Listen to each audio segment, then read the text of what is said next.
Dr. Manuel Lopes Correia, estamos a olhar para casos que, lamentavelmente, já acompanhamos há muito tempo. Uma das propostas que tinha sido falada a semana passada era responsabilizar também as entidades que, tendo tido conhecimento de queixas anteriores, nomeadamente a PSP, a CPCJ, por exemplo, serem também elas responsabilizadas criminalmente no futuro, quando estes casos não são devidamente acompanhados e depois têm este desfecho. Essa é uma possibilidade legal? Bem, neste momento não. Evidentemente que o quadro legal em vigor não permite que isso aconteça. Agora, eu não acho completamente irrazoável que isso suceda, porque por vezes existe alguma negligência no tratamento de informação por parte dos OPCs. E eu quero dizer negligência no sentido de uma negligência grosseira, mas,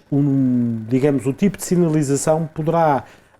ser suficiente para fazer uma análise de risco. E essa análise de risco pode obrigar a um controle mais apertado. É um fator altamente dissuasor, e nisso aí o Dr. João Sousa será mais indicado para falar do que eu, mas, por exemplo, se houver medidas preventivas, quando existam agressões prévias, ou quando exista uma sinalização por parte de uma pertença vítima da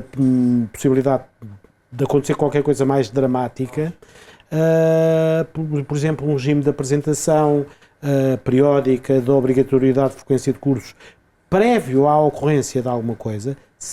até como condição para a suspensão de um procedimento criminal, a suspensão provisória do procedimento, que é um meio de não punitivo de tratar de algumas questões penais quando estão reunidos alguns pressupostos, é uma forma de encarar a questão. Agora, eu não acho suficiente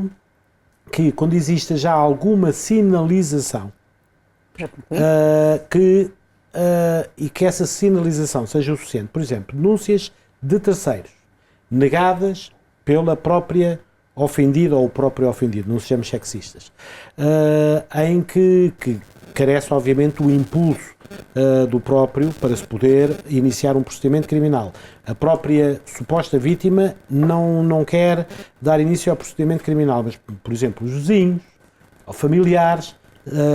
chamam a atenção para as autoridades policiais que existe uma situação de risco, que sabem que existe berros, que a pessoa aparece frequentemente com marcas de violência física, que a pessoa tem um comportamento errático, por exemplo, na presença do cônjuge chora ou apresenta algumas sintomas que possam ser reveladores de alguma violência que seja exercida. Se esta sinalização é feita perante as autoridades e as autoridades nem sequer procuram averiguar, eu penso que existe aqui uma situação que de jus uma se justifica com uma ausência de meios, o que não é o caso, porque a violência doméstica tem muito mais meios do que alguma outra criminalidade violenta, com consequências até mais graves, por via de regra,